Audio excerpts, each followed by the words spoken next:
आज हम लोग तटस्थता वक्र की सहायता से बताएंगे कि उपभोक्ता कैसे संतुलन पे पहुंचता है। उपभोक्ता के संतुलन के लिए उपभोक्ता संतुलन में तब होगा जब वो दी हुई आय और वस्तुओं की दी हुई कीमतों के आधार पर अधिकतम संतुष्टि प्राप्त करता है।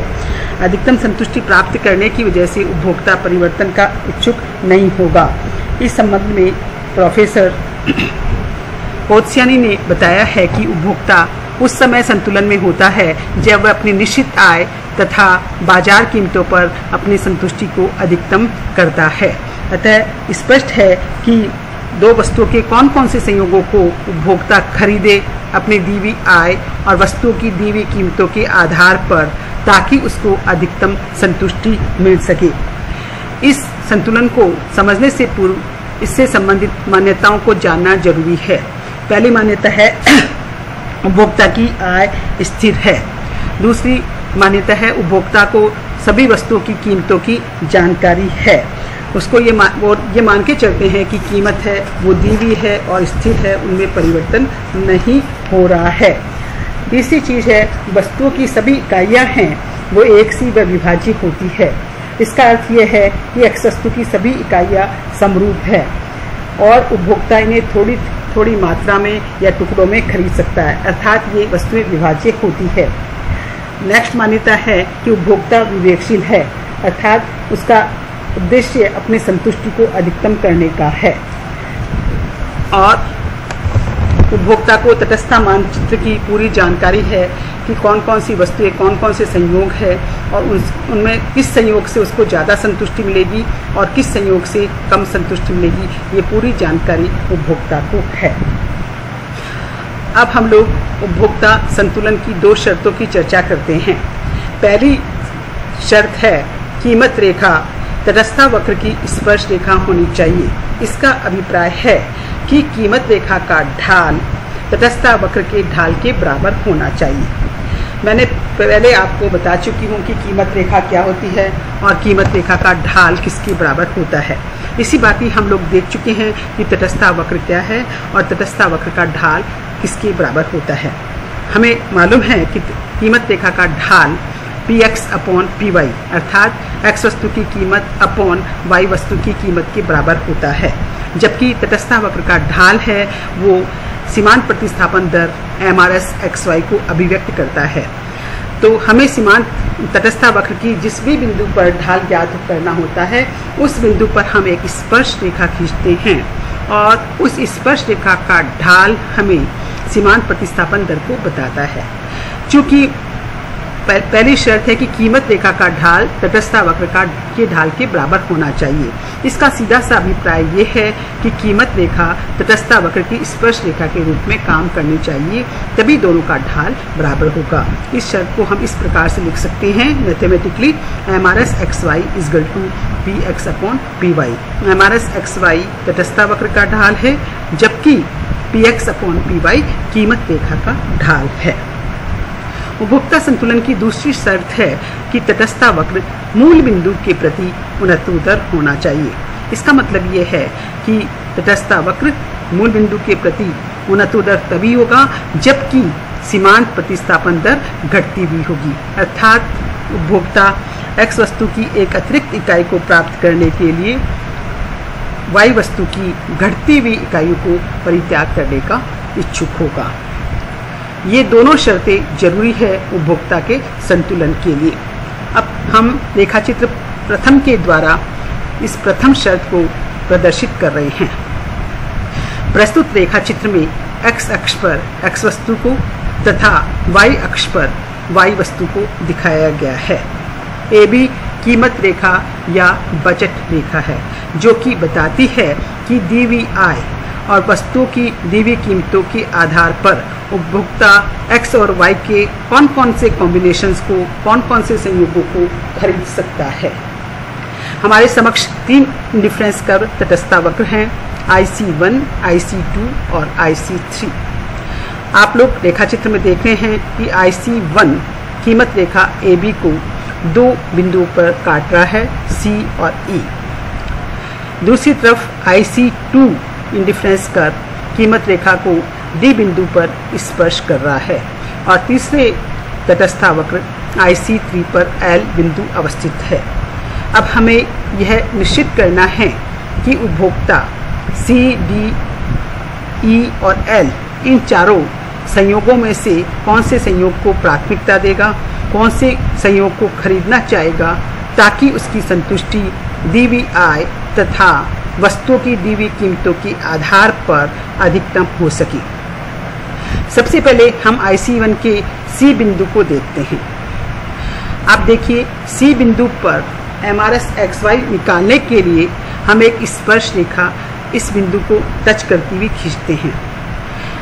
स्पर्श रेखा खींचने पर आप साफ देख सकेंगे कि उस स्पर्श रेखा का ढाल कीमत रेखा के ढाल की अपेक्षा अधिक होगा, अर्थात C बिंदु पर MRS XY is greater than PX upon PY, अर्थात C बिंदु पर तटस्थ वक्र का ढाल कीमत रेखा के ढाल की अपेक्षा अधिक है, क्योंकि जो हम स्पर्श रेखा खींचेंगे वो AB जो कीमत रेखा उसकी अपेक्षा अधिक स्टीपर, अधिक ढालू होगी, और जो रेखा जितनी अधिक ढालू होती है, स्टीपर होती है, उसका ढाल उतना ही अधिक होता है।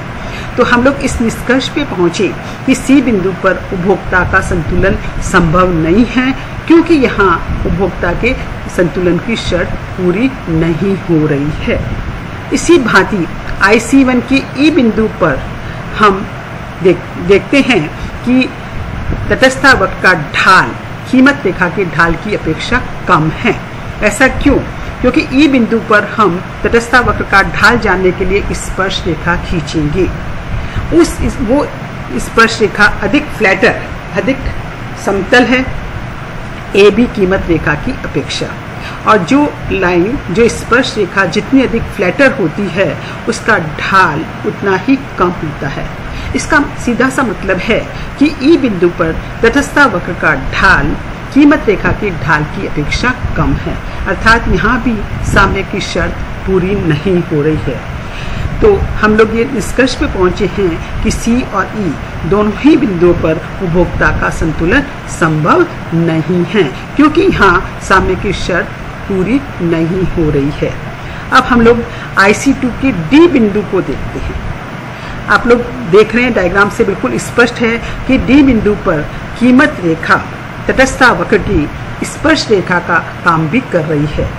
चूंकि ये दोनों कीमत रेखा ही स्पर्श रेखा है, इसका सीधा सा मतलब है कि दोनों का ढाल भी कैसा है, बराबर है। जब एक ही रेखा है तो तटस्थ वक्र का ढाल कीमत रेखा की ढाल की बराबर होगा, अर्थात D बिंदु पर हमारे साम्य की शर्त पूरी हो रही है, इसलिए D बिंदु पर साम्य होगा। अब प्रश्न ये उठता है कि IC3 की L बिंदु पर साम्य क्यों नहीं संभव है।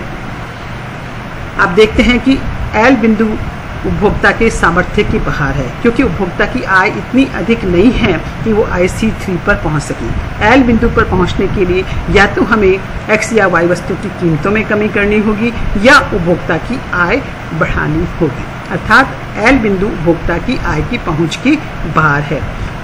तो स्पष्ट है कि उपभोक्ता का साम्य D बिंदु पर होगा, जहां साम्य की पहली शर्त अर्थात MRS XY = PX upon PY पूरी हो रही है। दूसरी चीज ये भी है कि D बिंदु IC2 बिंदु पर अवस्थित है, जबकि C और E ये दोनों बिंदु तटस्थ वक्र IC1 पर अवस्थित है। IC1 वक्र IC2 की अपेक्षा नीचे की ओर है। हम लोग तटस्थ वक्र की विशेषता में देख चुके हैं, जो इंडिफरेंस कर्व जितना ऊंचा होता है उससे प्राप्त संतुष्टि उतनी ही अधिक होती है, अर्थात उपभोक्ता का लक्ष्य ऊंचे से ऊंचे तटस्थ वक्र पर पहुंचना होता है। और यहाँ साम्य की दूसरी शर्त भी पूरी हो रही है। D बिंदु पर तटस्थ वक्र का ढाल तटस्थ वक्र मूल बिंदु के प्रति उन्नत दर है, अर्थात सीमांत प्रतिस्थापन दर यहाँ पर गिरती हुई है। तो यहाँ D बिंदु पर उपभोक्ता का स्थायी साम्य संभव है, क्योंकि यहाँ पर साम्य की दोनों शर्तें पूरी हो रही है।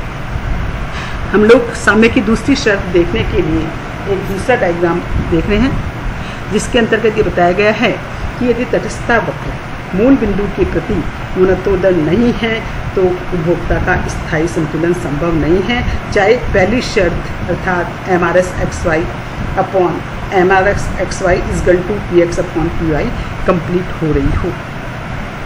रेखा चित्र से स्पष्ट है कि IC1 के ई बिंदु पर साम्य की पहली शर्त पूरी हो रही है, अर्थात तटस्थता वक्र का ढाल कीमत रेखा की ढाल के बराबर है, अर्थात उपभोक्ता का संतुलन ई बिंदु पर होना चाहिए। लेकिन डायग्राम से स्पष्ट है कि यहाँ पर संतुलन की दूसरी शर्त अर्थात तटस्थता वक्र मूल बिंदु के प्रति न्यूनतोदर होना चाहिए, ये कंप्लीट नहीं हो रही है। तो डायग्राम्स में आप देख रहे हैं कि उपभोक्ता IC2 के R बिंदु पर साम्य में हो रहा है, जहाँ पर वो केवल X वस्तु खरीद रहा है और Y वस्तु शून्य है, और IC1 की अपेक्षा IC2 इंडिफरेंस कर्व पर पहुंच गया है। लेकिन B बिंदु है वो स्थायी संतुलन का बिंदु नहीं हो सकता है, क्योंकि इस बिंदु पर उपभोक्ता केवल X वस्तु खरीद रहा है, Y वस्तु की मात्रा शून्य है। तो संतुलन तभी संभव है जब तटस्थता वक्र मूल बिंदु के प्रति न्यूनतोदर हो। तो आज हमने तटस्थता वक्र की सहायता से उपभोक्ता के संतुलन को समझाया है। अब मैं आपको बताती हूँ, यदि आपके एग्जाम में क्वेश्चन आए कि तटस्थता वक्र की सहायता से उपभोक्ता के संतुलन को समझाइए, तो आपको ये क्वेश्चन कैसे अटेम्प्ट करना है। सबसे पहले आपको बताना होगा कि तटस्थता वक्र क्या है, तटस्थता वक्र का डायग्राम बनाना होगा, फिर आपको बताना होगा मुख्य रूप से तटस्थता वक्र की चारों विशेषताएं संक्षिप्त में बतानी होगी, फिर आपको कीमत रेखा क्या है, ये कैसे निकालते हैं इसके बारे में बताना होगा, सीमांत प्रतिस्थापन दर क्या है, इसको कैसे निकाला जाता है इसके बारे में बताना होगा। तत्पश्चात इस पर आना पड़ेगा कि उपभोक्ता का संतुलन क्या है, इसकी मान्यताएं क्या है और उपभोक्ता के संतुलन की शर्तें क्या हैं। उसके बाद ये दोनों डायग्राम्स आपको बनाने होंगे, तब आपका क्वेश्चन कंप्लीट होगा। तो आज मैंने इस लेक्चर में आपको यह स्पष्ट किया है कि उपभोक्ता के संतुलन को हम तटस्थता वक्र की सहायता से कैसे अभिव्यक्त कर सकते हैं। धन्यवाद।